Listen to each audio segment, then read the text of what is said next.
Nous sommes au milieu de l'Amazonie, sur la rivière Marao. La saison des pluies vient de commencer.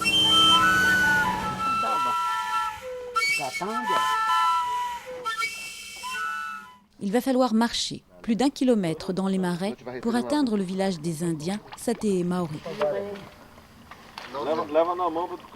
Ah, ça va si on s'enfonce pas plus, on peut les laisser aller deux. Cette femme n'est ni exploratrice ni anthropologue, elle est commerçante.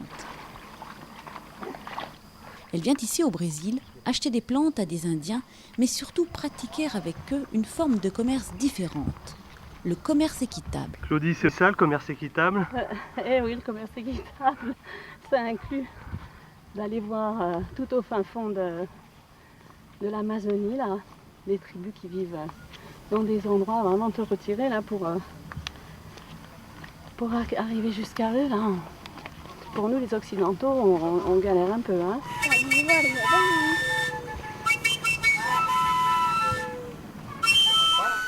Le principe est simple. Payer le prix juste, un prix permettant aux producteurs et à leurs familles de vivre décemment de leur activité.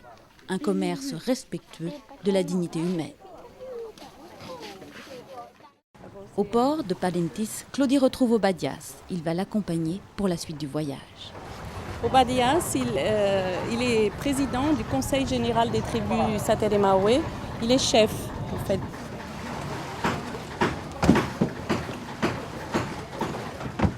Sans lui, impossible de se rendre sur les terres des Indiens.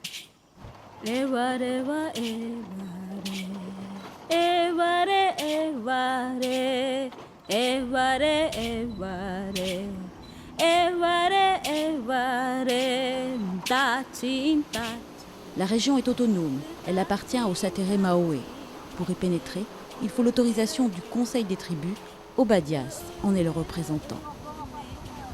Pour atteindre son village, il reste encore plus de 200 km à parcourir sur la rivière Andira. 8000 Indiens peuplent ce territoire de 780 000 hectares de forêt vierge. Après 4 heures de navigation, nous arrivons à Castagnal.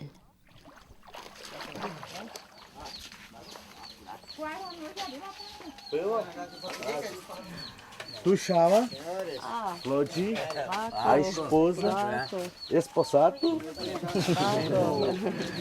a autoridade aqui da comunidade, que eu já disse, né?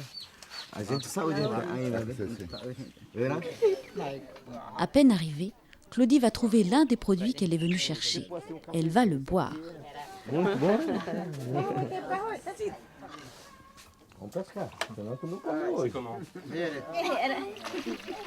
Cette femme prépare le sapo, la boisson sacrée de la tribu, composée d'eau et de guarana.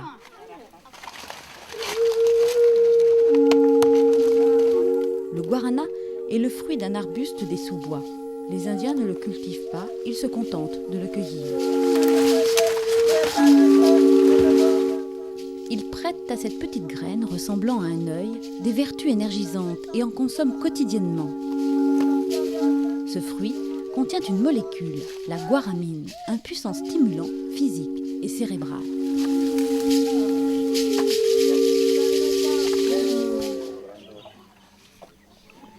Un conseil de tribu ne commence jamais sans boire du guarana. Il est censé apporter sagesse et lucidité. Claudie en consomme depuis 17 ans. C'est une plante en fait qui va procurer un dynamisme, mais sans exciter. Ça a une puissance au niveau du corps, tout en étant extrêmement douce. Ce guarana, c'est cette plante finalement qui à elle seule, au niveau de la consommation, procure ce plaisir, ce bien-être et qui permet en plus à un peuple de réaliser une prophétie. La prophétie vient d'une légende colportée par les perroquets parleurs de la forêt. L'histoire raconte que le guarana sauvera les Indiens et plus tard l'humanité. Une prédiction peut être en passe de se réaliser.